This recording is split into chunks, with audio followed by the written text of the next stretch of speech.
How are you? I hope आप सब लोग ठीक होंगे। तो आज से मैं क्लास 12 हिस्ट्री के चैप्टर्स के ऊपर सीरीज लेके आ गई हूँ, जिसमें मैं हर एक चैप्टर अपने यूट्यूब चैनल के ऊपर डाला करूँगी। तो जिस चैप्टर की आज हमने बात करनी है उसका नाम है brick beads and bones the Harappan civilization. क्यों ये चैप्टर हमारे लिए इम्पॉर्टेंट है, क्या इसकी वैल्यू रहेगी, इस वीडियो में मैं आपको पूरी उसकी इन्फॉर्मेशन दूंगी। हड़प्पन सिविलाइजेशन है क्या, कौन से सोर्सेस हैं, हम इस वीडियो में वो भी देखेंगे। तो चलो फिर स्टार्ट करते हैं। तो हड़प्पन सिविलाइजेशन जो थी आपकी, वो बेटा फर्स्ट सिविलाइजेशन थी इंडिया की, जो कि 2600 से लेकर 1900 BCE के बीच में इस्टेब्लिश हुई थी। हाँ, और अगर आपको ये पूछा जाए कि वर्ल्ड की फर्स्ट सिविलाइजेशन कौन सी थी, तो वो थी आपकी मेसोपोटामियन सिविलाइजेशन। हड़प्पन सिविलाइजेशन बहुत ही ज़्यादा इंपॉर्टेंट सिविलाइजेशन थी हमारे इंडिया की। क्यों? क्योंकि इसमें अर्बन टेक्नोलॉजी देखने को मिली। आगे हम बात करते हैं सोर्सेज के बारे में कि कौन कौन से सोर्सेज थे जिन्होंने हमें हड़प्पन सिविलाइजेशन के बारे में बताया। तो बच्चे, सोर्सेज डिस्कस करने से पहले मैं आपको सोर्स टर्म का मतलब समझाने वाली हूँ। देखो, सोर्स क्या होता है? सोर्स का मतलब ये होता है कि जिसके आधार पे कोई चीज़ बताई जाती है। फॉर एग्जांपल, आगे हम सब्सिस्टेंस स्ट्रेटेजीज के बारे में डिस्कस करेंगे, जिसमें मैं आपको बताऊंगी कि ये वो मीट, ठीक है, खाया करते थे, मीट का कंजप्ट किया करते थे। क्यों किया करते थे उसका मैं बाद में आपको एविडेंस भी क्लियर करूँगी। क्योंकि आर्कियोलॉजिस्ट को, ठीक है, वहाँ पे फिश की बोन्स मिलती हैं, हड्डियाँ मिलती हैं मछली की, जिसके आधार पे हम ये बता सकते थे कि हाँ, हड़प्पन के लोग मीट कंज्यूम किया करते थे। तो सोर्सेज का आपको मतलब क्लियर हो गया होगा कि जिसके आधार पे ये चीज़ बताई जाती है। हड़प्पन सिविलाइजेशन को समझने के लिए हमारे पास वेरियस सोर्सेज हैं, जिसमें से जो इम्पोर्टेंट है मैंने वो शो कर दिए गए हैं। अगर बेटा आप ये सोर्सेज अपने आंसर राइटिंग में यूज़ करते हो तो एग्जामिनर के ऊपर एक बहुत ही अच्छा इंप्रेशन पड़ जाता है। तो let's discuss these sources in detail. जो सबसे पहला सोर्स है हमारे पास, वो है हड़प्पन सील। हड़प्पन सील को as a most distinctive feature भी माना जाता है हड़प्पन सिविलाइजेशन के बारे में। इस सील के बारे में मैं आपको सेकंड पार्ट में डिटेल में समझाऊंगी, क्योंकि इस सील के बारे में वहाँ पे भी, ठीक है, हमने बात करनी है। अगर बेटा आप दो जगह पे पढ़ोगे तो आप कन्फ्यूज़न होंगे ज़रूर। आगे है कॉपर मिरर। कॉपर मिरर को, ठीक है, यूज़ किया जाता था एज अ सोशल डिफ्रेंशिएट करने के लिए। कॉपर मिरर इंडिकेट करता था कि वहाँ की सोसाइटी में भेदभाव होता था कि नहीं। आगे है आपका अर्बन टाउन। अर्बन टाउन में जो मोस्ट इम्पोर्टेंट टाउन था वो था आपका मोहनजोदड़ो। मोहनजोदड़ो क्यों था? क्योंकि यहाँ पे अर्बन डेवलपमेंट देखने को हमें मिला। इसके जो फीचर्स थे बेटा, वो बहुत ही माशाल्लाह, ठीक है, काबिले तारीफ फीचर्स थे, जो कि बहुत ज़्यादा अच्छे बनाए जाते थे। आप खुद सोच के हैरान रहोगे कि 5000 साल जो पुरानी सिविलाइजेशन थी, ठीक है, ऐसा हमें स्ट्रक्चर वहाँ पर भी देखने को मिलता था। नेक्स्ट है आपके पास फॉक्सगान एंड ज़ुआंगजेंग के रिकॉर्ड्स। बेटा, ये दोनों ही चाइनीज ट्रैवलर थे जो 5th to 6th और 7th सेंचुरी के बीच में आए थे, ठीक है। इनके रिकॉर्ड्स बहुत ज़्यादा इंपॉर्टेंट थे हड़प्पन सिविलाइजेशन को समझने के लिए। आगे आपका जो मिला था वो था प्रेस्ट किंग। ये एक्चुअली एक, ठीक है, मूर्ति मिली थी मोहनजोदड़ो में, जिसने डिबेट खड़ी करके रख दी थी कि क्या वहाँ पे, ठीक है, आपका कोई राजा था कि नहीं, क्या वहाँ के लोग जो थे वो खुद तो नहीं इंडिपेंडेंट रूल किया करते थे। ये सब चीज़ें हमें प्रेस्ट किंग की मूर्ति में पता लगी थी। आगे था आपका क्राफ्ट मटेरियल। हड़प्पन के लोग, ठीक है, वेराइटीज ऑफ बीड्स वगैरह बनाए करते थे, वो मालाएं बनाते थे। बीड्स मैंने तभी एक स्पेशल मेंशन किया गया है। और भी डिफरेंट टाइप के सोर्सेज थे, फॉर एग्जांपल कार्नियल, लैपिस लजूल। ये सब सोर्सेज को यूज़ करके वो डिफरेंट ब्यूटीफुल चीज़ें बनाया करते थे, जो कि आर्कियोलॉजिस्ट को मिली थी हड़प्पन सिविलाइजेशन के और डिटेल को समझने के लिए। आगे है हमारे पास हड़प्पन सिविलाइजेशन। आखिर क्या है ये हड़प्पन सिविलाइजेशन? मैं कब से आपको बोल रही हूँ कि हड़प्पन सिविलाइजेशन इंपॉर्टेंट है, बट क्यों, क्या है ये सिविलाइजेशन? तो इसके बारे में बात करते हैं। हड़प्पन सिविलाइजेशन जो थी आपकी इंडस नदी के पास में मिली थी, ठीक है, इंडस रिवर के पास में मिली थी। इस सिविलाइजेशन का दूसरा नाम इंडस वैली सिविलाइजेशन भी है। हड़प्पन सिविलाइजेशन इसको इसलिए बोला जाता है क्योंकि जो फर्स्ट टाउन था आर्कियोलॉजिस्ट ने डिस्कवर किया था वो था आपका हड़प्पा, इसलिए इसको हड़प्पन सिविलाइजेशन बोला जाता था। ये हड़प्पन सिविलाइजेशन के बारे में हमें कैसे पता लगा? एक बार क्या हुआ था कि जो ब्रिटिशर्स थे बेटा वो रेलवे लाइन को ठीक है बिछा रहे थे इंडस एरिया के आसपास में। तो उन्हें वहाँ पे एक मटेरियल मिलता है जिसे देख के वो एनालाइज करते हैं कि ये शायद बहुत ही ज़्यादा पुरानी चीज़ है। उसके बाद वो उस एरिया को ठीक है खुदाई करना शुरू कर देते हैं और उन्हें बाद में खुदाई के दौरान ये पता लगता था कि ये तो एक बहुत ही ज़्यादा बड़ी सिविलाइजेशन बसी हुई है। बाद में जब उन्होंने इसकी ठीक है डिटेल स्टडी की तब उन्हें हड़प्पन सिविलाइजेशन के बारे में पता लगा। आगे हमने बात करनी है लोकेशन ऑफ हड़प्पन सिविलाइजेशन। मैंने ये साइड में पर्पल कलर में ठीक है आपके लिए बॉक्स बना के रखा है जिसे समझना बहुत ही ज़्यादा इजी रहेगा।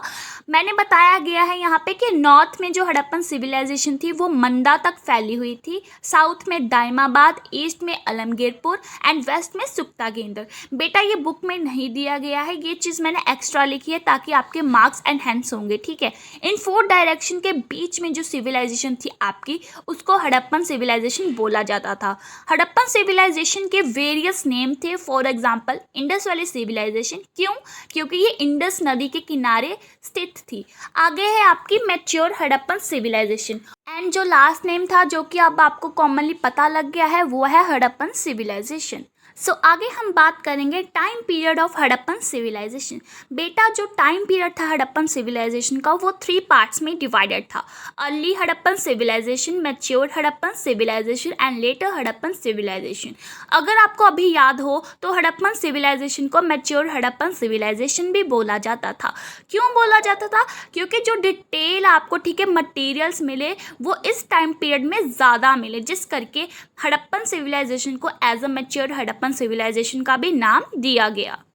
आगे हम उनके लाइफस्टाइल के बारे में पढ़ेंगे। तो सबसे पहला हमारा टॉपिक है सब्सिस्टेंस स्ट्रेटेजी।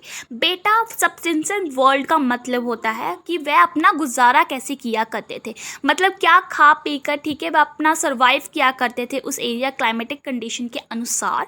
तो सबसे पहले हमें देखो पता लगता था कि वो फिश का कंज्यूम किया करते। अब फिश कैसे कंज्यूम किया करते थे? कॉमनली बात है क्योंकि हड़प्पन सिविलाइजेशन आपकी नदी के किनारे मिली और नदी से हमें क्या मिलता है? फूड रिसोर्सेज मिलता है।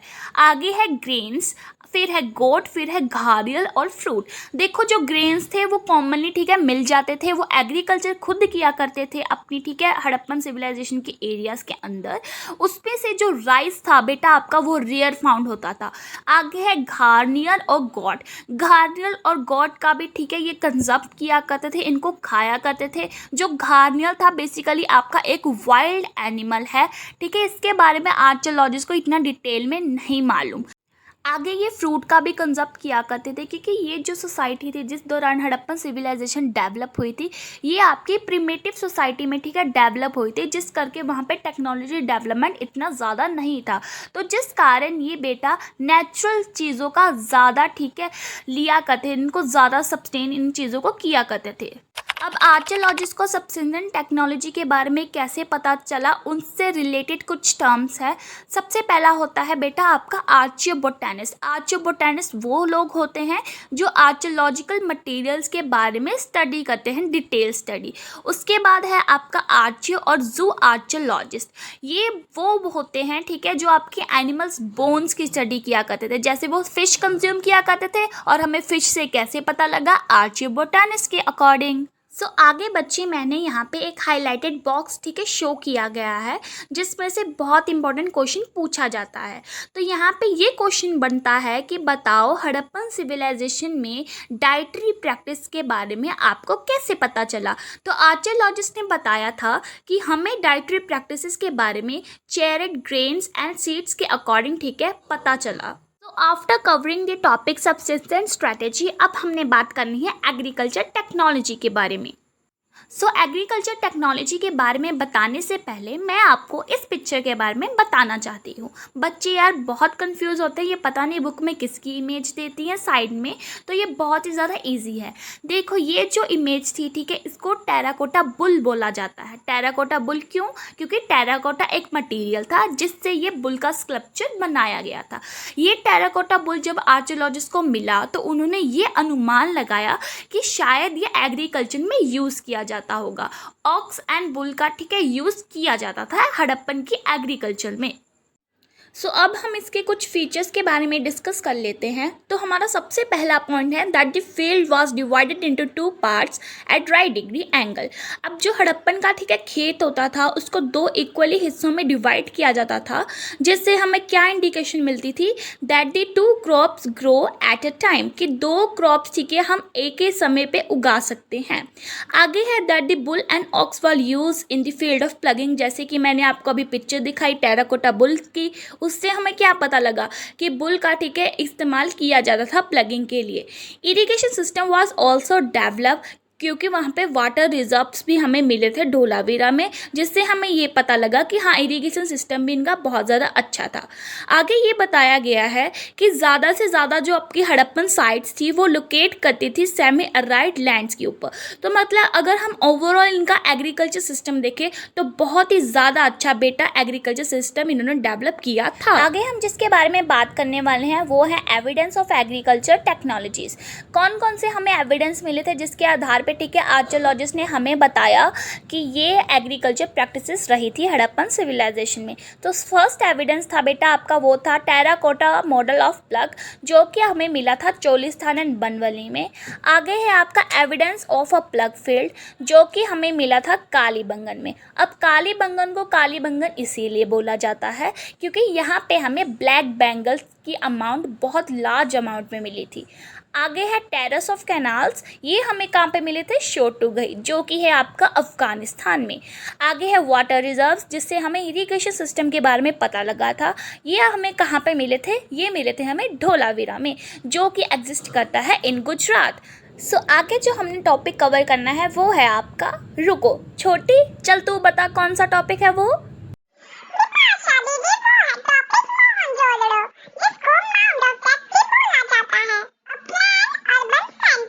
सो जैसा कि आपको छोटे ने बता ही दिया है कि मोहनजोदड़ो को as a mound of death भी बोला जाता है। माउंट ऑफ डेथ इसलिए बोला जाता था क्योंकि बेटा यहाँ पे डेड बॉडीज़ के स्केलेटन मिले थे, वो भी बहुत ज़्यादा लार्ज अमाउंट में।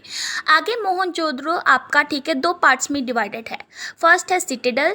ये जो सिटाडेल था आपका साइज़ में छोटा था बट एक ऊंचाई पे बना गया था। And second one is lower town. Lower town आपका साइज़ में बड़ा था बट ये ऊंचाई पे इतना ज़्यादा नहीं बनाया गया था। लोअर टाउन जो था आपका बेसिकली डोमेस्टिक पर्पस के लिए यूज़ किया जाता था एंड सिटाडेल आपका स्पेशल पब्लिक पर्पस के लिए यूज़ किया जाता था। जो स्पेशल बिल्डिंग्स होती थी इसके अंदर जो यूज़ की जाती थी वो था great bath and warehouse को एज अ स्टोरेज के लिए यूज़ किया जाता था। और अगर हम इनके डायरेक्शंस की बात करें तो सिटाडेल जो था बच्ची आपका वो वेस्ट डायरेक्शन में लाई करता था। On the other hand lower town जो था आपका वो ईस्ट डायरेक्शन में लाई करता था। इन दोनों की बिल्डिंग से हमें ये पता चलता था कि जो सिटाडेल था उसमें रिच लोग ज़्यादा होते थे, मतलब रिच लोगों के लिए बनी हुई चीज़ थी।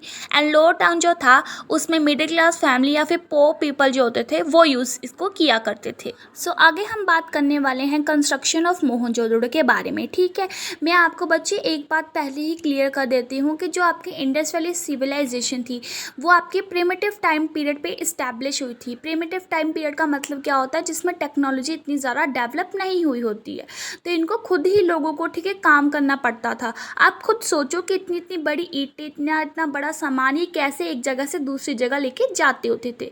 तो हम one by one point discuss कर लेते हैं। तो फर्स्ट पॉइंट है that this settlement was divided into 2 section, one is smaller but higher. ये आपका सेंटेंस सिटाडेल को शो कर रहा है कि मतलब जो सिटाडेल होता था वो हायर होता था, ऊंचाई पे बना होता था बट साइज में छोटा आता था। And the other much larger but lower, इसका मतलब है लोअर टाउन, कि जो लोअर टाउन होता था वो आपका साइज में बड़ा होता था बट हाइट में छोटा होता था। सेकेंड पॉइंट इज दैट कि mobilise labour on a very large scale. लोगों की जो संख्या होती थी काम करने की वो बहुत ज़्यादा होती थी। सन ड्राई और बेक ब्रिक वर यूज, यहाँ पे वर्ड के स्पेलिंग मेरे से गलत लिख हो गए हैं, ई आना आप थोड़ा कॉम्प्रोमाइज़ कर लेना यहाँ पे। तो यहाँ पे बताया गया है कि सन ड्राई और जो बेक ब्रिक होती थी ना वो यूज़ की जाती थी कंस्ट्रक्शन के लिए। नेक्स्ट पॉइंट में ये बताया बताया गया है कि जो ईंट की आपकी लेंथ होती थी और ब्रेथ होती थी वो 4 गुना ज़्यादा होती थी उसकी हाइट में, ठीक है। आगे है हमारे पास लेइंग आउट ड्रेन्स, मतलब नालियाँ का क्या सिस्टम होता था, ठीक है, हड़प्पन सिविलाइजेशन में। तो ड्रेन्स जो थे बेटा आपके वो वेल प्लान सिस्टम था, मतलब बहुत अच्छे तरीके से बनाए गए थे, ग्रिड पैटर्न में बनाए गए थे। ग्रिड पैटर्न मतलब होता है कोई भी चीज़ जब 90 डिग्री पे एंगल पे आके काटती है तो उसे ग्रिड पैटर्न बोला जाता है। आगे है that drains were build on either sides of the road, road के दोनों साइड पे, ठीक है, ड्रेन्स आपके बनाए जाते थे। ये ड्रेन्स को रेगुलर इंटरवल्स पे क्लीन किया जाता था। ये limestone and sand and pave brick के बने हुए थे। मतलब ड्रेन सिस्टम जो था, ठीक है, नालियाँ बनाने का सिस्टम हड़प्पन सिविलाइजेशन पे बहुत ज़्यादा अच्छा था। आज तक, ठीक है, नालियाँ हमारे घर की साफ़ नहीं होती और ये देखो हर एक इंटरवल के बाद अपनी नालियों को साफ़ किया करते थे। आगे हमारा टॉपिक है डोमेस्टिक आर्किटेक्चर। डोमेस्टिक आर्किटेक्चर से मेरा मतलब है जहाँ पर आम लोग रहा करते थे। तो इसका फर्स्ट पॉइंट है कि courtyard was the centre of activity. जो आपका कोर्टयार्ड होता था वहाँ पे, ठीक है, डिफरेंट काइंड ऑफ एक्टिविटीज़ की जाती थी, for example cooking and weaving. Second point is that there were no windows. Privacy जो होती थी वो आपकी मेंटेन की जाती थी, मतलब ग्राउंड लेवल पे, ठीक है, कोई भी खिड़की दरवाजा होता था, खिड़की नहीं होती थी, जिससे ये प्राइवेसी मेंटेन करते थे, मतलब खुद में मस्त रहते थे। आगे है आपका कि अगर हमें सेकंड फ्लोर होता था इनके, ठीक है, घर का, तो उससे ऊपर जाने के लिए इनके पास स्टेयरकेसेस होती थी, सीढ़ियाँ होती थी, ठीक है, जो कि बहुत ज़्यादा वेल डेवलप थी। आगे ये भी बताया गया है कि हड़प्पन सिविलाइजेशन में अगर हम डोमेस्टिक आर्किटेक्चर की बात करें तो आर्कियोलॉजिस्ट को वहाँ पे 700 वेल्स मिली थी। 700 वेल्स मतलब 700 कुएं देखने को मिले। आगे हमारे पास टॉपिक है ट्रेसिंग सोशल डिफरेंसेस। अब सोशल डिफरेंसेस के बारे में हमें कैसे पता चला। अब आर्कियोलॉजिस्ट ने भी इनको 2 पार्ट्स में डिवाइड किया गया है। First is burial and second one is artefacts. Burial में हमें वेराइटीज ऑफ मटेरियल मिलता है, for example copper mirror, faience pot and ornaments. जिस ब्यूरियल में, ठीक है, आपकी ज़्यादा महंगी चीज़ देखने को मिली वो ब्यूरियल रिच पर्सन को बिलोंग होता था, बट जिसमें आपको, ठीक है, कम इंपॉर्टेंट चीज़ें मिलती थी, फॉर एग्जाम्पल नीडल मिल गई और, ठीक है, आम ज़रूरत वाली कोई चीज़ें मिल गई हल्की फुल्की, उससे हमें ये पता चलता था कि ये ब्यूरियल जो था आपका पोर पीपल को, ठीक है, बिलोंग करता था। ब्यूरियल में जो सामान मिला ऑर्नामेंट वो दोनों मैन एंड वुमेन में देखने को मिला। हड़प्पन के लोग, ठीक है, ये सोचते थे कि ये जो सामान था हम जला इसलिए रहे हैं अपने साथ, अपने ब्यूरियल के साथ, क्योंकि ये जो सामान था वो आफ्टर डेथ, ठीक है, यूज़ किया जाता था, मतलब आत्मा जो थी हमारी वो इनको यूज़ किया करती थी। आगे हम बात करेंगे आर्टिफैक्ट्स के बारे में। तो बेटा आर्टिफैक्ट्स जो थे वो भी आपके 2 पार्ट्स में डिवाइडेड थे। First is luxury and second one is utilitarian. Luxury में वो चीज़ें आती थी जो बहुत ज़्यादा महंगी होती थी, for example perfume bottle and आपका गोल्ड। एंड यूटिलिटेरियन में वो चीज़ें आती थी जो आम लोग, ठीक है, ऐसे यूज़ करते थे, फॉर एग्जाम्पल नीडल्स हो गए, आपके यूटेंसिल्स हो गए एंड बीड्स वगैरह हो गए। ये कुछ पिक्चर्स मैंने शो की गई हैं जिससे आपको सोशल डिफरेंसेस समझने में ज़्यादा हेल्पफुल मिलेगी, जिसमें ये, ठीक है, टूटे वगैरह चीज़ें थी, ये समझ लो कि ये पुअर लोग ज़्यादा पहनते थे, जिसमें ऐसी मालाएं होती थी, ऐसे गोल्ड वगैरह का मटेरियल होता था, वो रिच लोग ज़्यादा यूज़ किया करते थे। तो इसी के साथ बेटा आपका ये पार्ट 1 भी कंप्लीट हो जाता है इस चैप्टर का। और हाँ, इसका सेकंड पार्ट भी मैं जल्द ही लेकर आऊँगी। और अगर आप इसके, ठीक है, नोट्स चाहते हो तो जाओ मुझे इंस्टाग्राम पे जाके फॉलो करो, स्टडी विद बिप्स। इसका लिंक मैं डिस्क्रिप्शन बॉक्स में डाल दूँगी, वहाँ पे आप अपने, ठीक है, इस चैप्टर के नोट्स ले सकते हो। और हाँ, अगर आपको मेरी वीडियो अच्छी लगी हो तो इसे लाइक, शेयर एंड सब्सक्राइब करना मत भूलना। मिलते हैं फिर अगली वीडियो में। Bye bye.